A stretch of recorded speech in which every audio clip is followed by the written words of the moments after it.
Muito bem, doutores, já estamos de volta para dar seguimento aqui no nosso curso. Vamos para a nossa segunda aula. Vamos aprender, vamos enriquecer cada vez mais.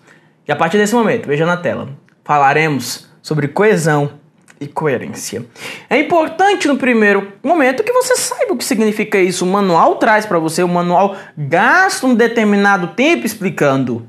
Por isso eu também vou explicar para você o que é coesão e o que é coerência. Bom, anote aí em seu caderno a dupla, a dupla dinâmica aí, coesão e coerência. Coesão e também a coerência. Turma, é evidente que às vezes nem haveria necessidade de eu falar dessa parte aqui com você, porque você já estuda isso no meu curso de língua portuguesa, você estuda isso nos cursos de interpretação de texto da nossa amiga professora Vânia, da professora Tereza ou do Elias Santana, Então você vai encontrar isso daí também em outros cursos, mas é importante falar aqui, é importante revisar. Então o que é coesão? Importante que você anote que coesão, turma, é a ligação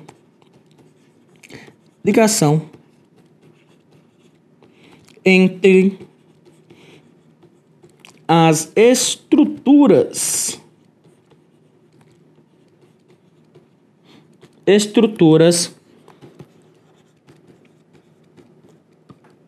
frasaicas. Coesão é conexão, coesão é ligação. Lembre-se, coesão veio do latim coserne. Coser, que significa costurar, tá? Então, da mesma forma, olha que bacana.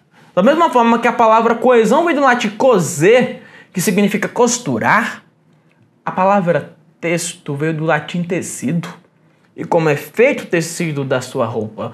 O tecido da sua roupa é feito por linhas. Mas além de linhas, é preciso ter uma costura. E assim é feito um texto. Um texto é escrito em linhas corridas. Mas além das linhas, é preciso que haja um entrelaçamento, que são as chamadas entrelinhas de um texto. Que nós aqui chamamos de coesão, chamamos de conexão, de ligação. Veja mais. A coerência, por sua vez, eu sempre comento que coerência é relações de sentido. Mas é mais claro falar também que coerência significa fazer sentido. Por quê? Um texto coerente, turma, é um texto que eu identifico que existe lógica. Um texto coerente é um texto que tem lógica. Já viu quando você fala, mas você é muito incoerente? Mas uma pessoa incoerente é uma pessoa sem lógica, que o que ela diz não faz sentido. Isso é coerência. Coerência é ter lógica. Coerência é fazer sentido. Eu me recordo quando certa vez disse lá o deputado. Olha só o que disse. Olha aqui o exemplo. O deputado. Um deputado disse que sempre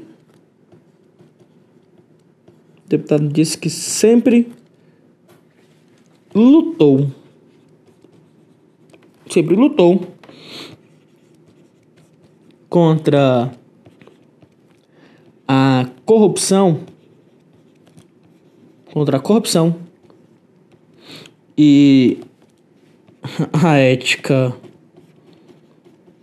e a ética na política.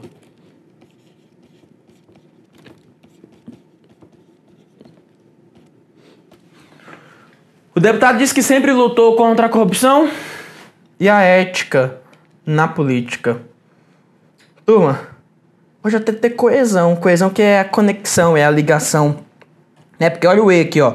Esse E marcando a conexão, marcando a ligação, O deputado disse que sempre lutou contra a corrupção e a ética na política tem até coesão. Teve coesão, teve coesão, teve conexão, mas não teve coerência, não teve lógica esse texto. Turma, como é que o deputado luta contra a corrupção e a ética na política? Meu Deus do céu. Não tem como. Ou ele lutou contra um, ou lutou contra o outro. Veja lá na tela. O deputado diz que sempre lutou contra a corrupção e a turma, ética e corrupção são antônimos. Deveria dizer. Ele lutou contra a corrupção e... Coloca assim, ó. Vamos tirar esse Azinho daqui, vamos? Tira esse A. Coloca aqui, ó. Junta aqui com por mais A, que vai ficar pela. Ó. Pela ética na política, lutou contra a corrupção e pela ética na política. Turma, existe aqui dentro o que nós até chamamos, olhem só, nós até chamamos aqui de paralelismo semântico. Um paralelismo semântico é uma conexão. Então, ele lutou contra a corrupção e lutou a favor da ética. Ó, eu gosto muito, sempre indico ao meu aluno, em especial aquele aluno que gosta de estudar, né? Eu sempre indico o livro de Otton, tá?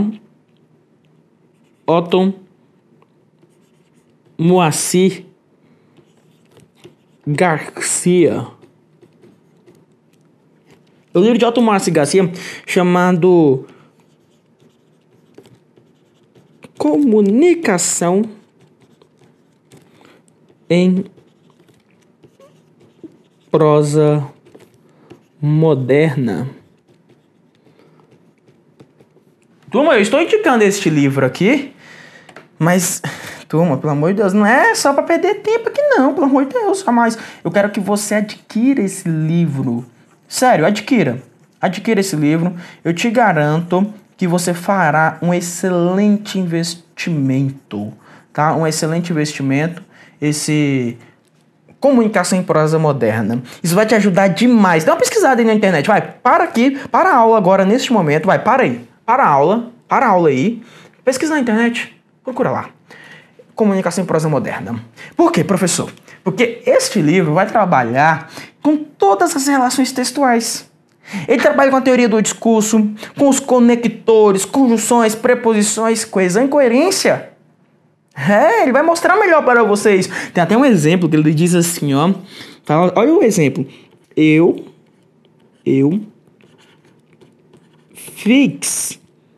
fiz duas operações. Eu fiz duas operações.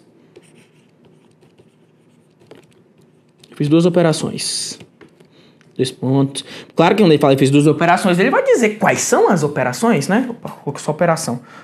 Ele vai contar para você quais sejam elas, né? Então eu fiz duas operações, ele vai te falar quais sejam elas. E ele fala: uma em São Paulo. Uma em São Paulo. E outra no ouvido? Como é que é? E professor, fiz duas operações, uma em São Paulo, outra no ouvido. Tá vendo? Turma, este texto que você observa aqui, ele pode até ter coesão. Sim, ó, tem coesão. Vou colocar, tem coesão. Tem conexão. Ele não contou para você quais são as operações? Ó, uma foi em São Paulo e a outra foi no ouvido. Ele contou quais são as operações. Tem coesão. Mas não tem coerência. Não tem lógica. Isso é coerência. O texto tem que ter lógica. Este texto, então, ó, não tem coerência. Porque o campo semântico de São Paulo não é o mesmo que o campo semântico de ouvido. Então, a partir dessas informações que eu trouxe para você, espero que você tenha entendido um pouco melhor o que é coesão e o que é coerência. Coesão é só conexão, coesão é só ligação. Ele contou para você quais são as duas operações. Agora, coerência é a lógica do texto. O texto pode ter coesão, mas não teve coerência. É isso que eu preciso que você estude. Por isso, eu recomendei o livro de Otton Garcia, Vale muito a pena adquirir. Eu acredito que é um belo investimento. Vamos lá? De olho na tela. Questão número 3. E a partir de agora, turma, eu vou fazer uma bateria de questões com você, tá? Então nós devemos concluir este bloco em questões e farei mais. O próximo bloco vai ser um bloco só de questão, só de exercício. Então vamos lá rapidinho, para dar tempo, né? Porque tem muita questão. Então vamos lá, questão número 3, que traz para você o seguinte, também adaptado, viu? Os atributos da comunicação oficial, a exemplo da clareza, concisão, formalidade e uniformidade, ó. Clareza, concisão, formalidade e uniformidade. Estão associados aos princípios que, segundo a Constituição Federal, norteiam a administração pública, como os da publicidade, da impessoalidade e também da eficiência. É um item que está perfeito, é um item que está correto. Turma, é isso que o manual traz. Ele fala que nós devemos agora seguir então o princípio da publicidade, impessoalidade e também o princípio da eficiência. Porque a partir desses 3 princípios, temos atributos a serem seguidos. Norma culta da língua portuguesa, clareza e precisão, né? Coesão e coerência, formalidade, uniformidade, concisão. Então todos esses atributos serão seguidos a partir lá daqueles 2 princípios. Continue comigo na tela e vamos aí para a questão de número 4. A questão número 3 foi correta, vamos a número 4. Diz assim: as comunicações oficiais devem nortear-se pela uniformidade. Sim, uniformidade que é padronização. Uniformidade, lembra de uniforme, quer dizer padrão. Tá bom. Pois há sempre um único comunicador. O serviço público, o item está correto. Professor, mas é único o comunicador? Sim, o comunicador só pode ser um. Nós vimos isso anteriormente. Quem comunica é o serviço público. Pode ser este ou aquele órgão, ministério, repartição, seção, departamento, enfim. Mas é sempre o serviço público. Número 5.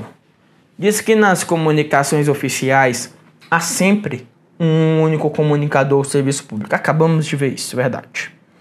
Sendo os receptores dessas comunicações o próprio serviço público ou o conjunto de cidadãos ou instituições, estes tratados de forma homogênea, tratados da mesma maneira. Sim, nós acabamos de observar também, né, que o receptor é o próprio serviço público ou ainda o público, um particular, uma instituição privada.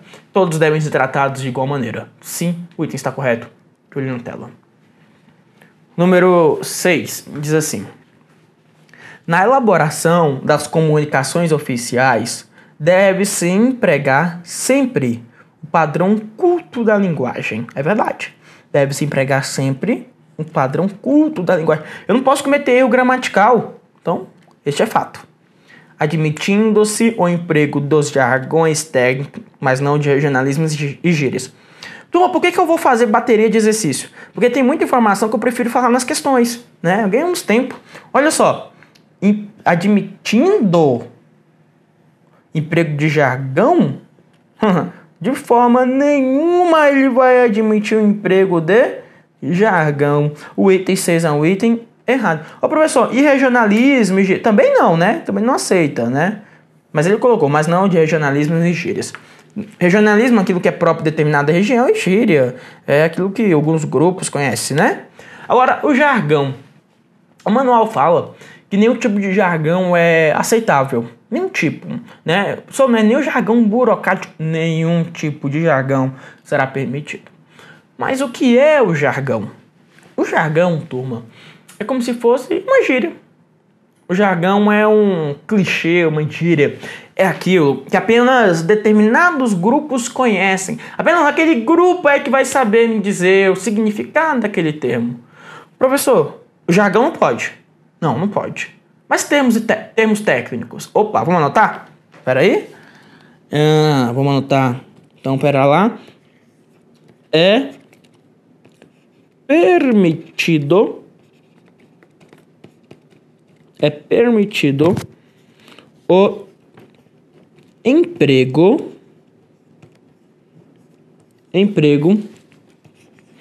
de linguagem. É permitido o emprego de linguagem técnica.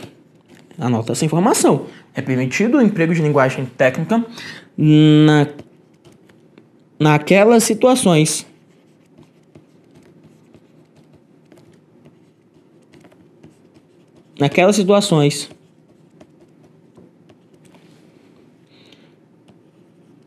que assim a exigirem.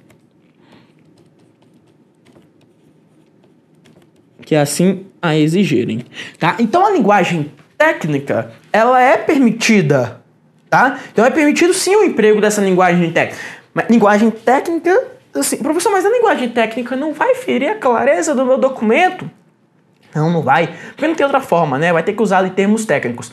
Termo técnico é permitido. Agora, jargão não. Jargão técnico, não, de forma nenhuma será permitido o emprego do jargão. Mas da linguagem técnica, sim, essa linguagem técnica, ela é permitida no documento. De olho na tela, por isso vimos que a questão 6 está errada, falou que iria admitir o emprego do jargão. Não é permitido o emprego do jargão. Questão 6 é uma questão errada. Vamos assim para a questão de número 7. Que diz assim: relativamente à redação oficial, assinale a alternativa que está incorreta. Vamos marcar a alternativa que está errada. Letra A. A necessidade de empregar determinado nível de linguagem nos atos e expedientes oficiais decorre, de um lado, do próprio caráter público desses atos e comunicações, e de outro, de sua finalidade. Isso está correto, né? Isso é verdade, né? A necessidade de empregar determinado nível de linguagem nos atos e expedientes decorre, sim, do próprio caráter público, por isso temos um nível formal, e também da finalidade desses documentos, que é um nível formal. É verdade. B. Clareza, uniformidade, concisão, impessoalidade e linguagem formal. São princípios que podem ser aplicados às comunicações oficiais como forma específica de linguagem administrativa, chamado burocratez. Eita, meu Deus do céu. Turma, isso aqui está incorreto, isso aqui está errado, você não vai permitir isso. Olhe bem, olha só, como forma específica de uma linguagem administrativa, nós já falamos que não existe isso. Não existe um padrão oficial de linguagem, não existe essa linguagem administrativa. Nós já falamos sobre isso. Esta informação não existe, tá? Então, letra B é a resposta. Eu vou ler a letra C e a D para confirmar com você, tá? Letra C. O uso do padrão culto da língua nos atos e comunicações oficiais não implica um padrão oficial de linguagem a ser seguido. É verdade. O uso padrão culto da língua não vai implicar, porque não existe, né? Realmente, não implica um padrão oficial de linguagem a ser seguido. Sim, porque não existe esse padrão oficial. Letra D. A revisão de um expediente evita distorções. Turma, o novo manual já está falando sobre isso aqui, ó. Tem que fazer revisão. A revisão, ela vai realmente evitar distorções, como a de pressupor que o significado de gírias, abreviações e conceitos técnicos não precisem ser explicitados. É verdade. Esta informação eu vou confirmar aqui para você, mas se eu não me engano, ela consta ao falar sobre precisão, tá? Então, é importante que você faça isso. Olha só, ele fala aqui, ó, ao falar de precisão, ó, veja bem, olhe para mim. Ele comenta com você aqui o seguinte, ó, é indispensável também, indispensável também a releitura de todo o texto redigido. É indispensável a releitura do texto. Você tem que ler o texto já redigido. Ele fala mais. A ocorrência em textos oficiais de trechos obscuros provém principalmente da falta da releitura. Então, de trechos obscuros, essa ocorrência desses trechos obscuros, ela ocorre devidamente ao quê? A falta, principalmente da falta da releitura, que tornaria possível sua correção. Então, olha bem, tem que reler, né? E ele fala mais, ó, Na revisão de expediente, deve-se avaliar se ele será de fácil compreensão para o seu destinatário. Tem que ser de fácil compreensão. Ó, o que nos parece óbvio pode ser desconhecido por terceiro. Aquilo que parece óbvio para mim. Imagine aqui, eu dou uma aula aqui, numa matéria para você. Ah, não, essa matéria é óbvio, meu aluno tem que entender. Pera lá, pode ser óbvio para mim. Talvez não é para você. Então, temos de ter esse raciocínio. Eu tenho que pensar, já pensou nisso, né? Como é que eu vou explicar a matéria para você que é óbvio? Para mim é óbvio. Mas você que nunca viu, né? Nunca viu, vai ser óbvio? Não vai ser tão óbvio assim. Né? É a mesma coisa de um documento oficial, né? Então, é importante que faça essa releitura para observar se não há nenhuma linguagem obscura lá dentro. Vamos continuar? Veja na tela, então. Verdade, ó, revisão de expediente evita distrações, evita mesmo. Então, número 7, gabarito letra B, vamos a número 8. Diz lá. A respeito dos aspectos gerais da redação oficial, considere as afirmativas a seguir. Vamos considerá-las. 1. Recomenda-se, para efeito da clareza e objetividade, que o período de um texto oficial seja mais extenso, evitando assim frases truncadas. Turma, o período de um texto oficial, recomenda que ele seja um período de um texto oficial que seja mais extenso para evitar frases truncadas. Vamos olhar as outras, né? Essa parte ficou meio estranha, mas vamos ver o que ele fala nas outras. Vai. B. Sugere-se, ao iniciar a redação de um texto oficial, que se vá direto ao assunto. Sim, demonstrando clareza e objetividade. Isso aqui é fato. Tem que ir direto ao assunto, demonstrando clareza e objetividade. E isso, toma, ele fala, quando fala sobre objetividade, que eu também quero ler para você. Olha só. Seu objetivo é ir diretamente ao assunto que se deseja abordar, sem voltas e sem redundâncias. Para conseguir isso, é fundamental que o redator saiba de antemão qual a ideia principal e quais as secundárias. Verdade. Vamos lá, continue. Tópico 3. Utilizam-se nas comunicações oficiais expressões regionais ou locais, com o objetivo de uniformizar a compreensão. Turma, nada disso. É errado. Eu não posso ter expressões regionais ou locais. Isso daqui fere a clareza do meu texto. Então, como é que eu vou... Tá, eu posso colocar lá no meu documento. Olha, sinto-me avexado. Pelo amor de Deus, isso fere a clareza do meu documento. Não vai rolar. Número 4, veja o que ele diz. Eu pulei o número 1, né? Por enquanto, nós sabemos que apenas o tópico 2 é o item 7. Aí você já pode ver que a resposta é a letra B ou é a letra C. Vamos ver o que ele fala no número 4? Emprega-se com o intuito de simplificar e uniformizar dois fechos diferentes para as modalidades de comunicação oficial, distinguindo-os de acordo com a autoridade comunicada. Isso aqui está correto. Nós vamos falar disso mais à frente. São apenas dois fechos diferentes, tá? Para as modalidades de comunicação oficial. O manual traz essa relação aí. São apenas dois fechos diferentes. Então, a resposta adequada à questão aqui fica na letra B. E claro, essa número 1 aqui é uma número 1 que fica errada por falar que deveria ter um período que seja mais extenso. Só que aí, turma, ao usar o período extenso demais, é verdade, deveríamos ter anotado logo isso aqui antes, né? Fere a concisão. A concisão que é uma qualidade do texto oficial. Então isso acabou ferindo a concisão do meu texto, tá? Então é importante que você anote todas essas informações que devem ser seguidas adequadamente dentro do meu texto. Tudo bem? Então espero que você tenha compreendido. Eu peço a você que você pegue lá o manual, dê uma olhada no capítulo 1 inteiro. O capítulo 1, ele vai te ajudar nessas informações aqui que são de extrema relevância. Vou concluir o nosso bloco aqui. Tá? Vou concluir este nosso segundo bloco. No terceiro bloco, será um terceiro bloco apenas de questões. Eu pretendo gastar apenas o terceiro bloco de questões. Talvez eu vá um pouco mais à frente, não tem problema, tá? Mas nós vamos gastar o terceiro bloco só com questões. E aí, você manda sua dúvida aqui no fórum de dúvidas do Garen Online, que eu estou lá sempre pronto a esclarecer quaisquer dúvidas. Qualquer horário, tem horário não. 3 horas da manhã o aluno tá mandando a dúvida, eu fico feliz. 3 horas da manhã de um sábado, o aluno me manda a dúvida lá, eu fiquei contente demais, sinal de que está estudando em pleno sábado, madrugada dentro. Isso é muito bacana. Então, continue aqui conosco. Até já, até o próximo bloco.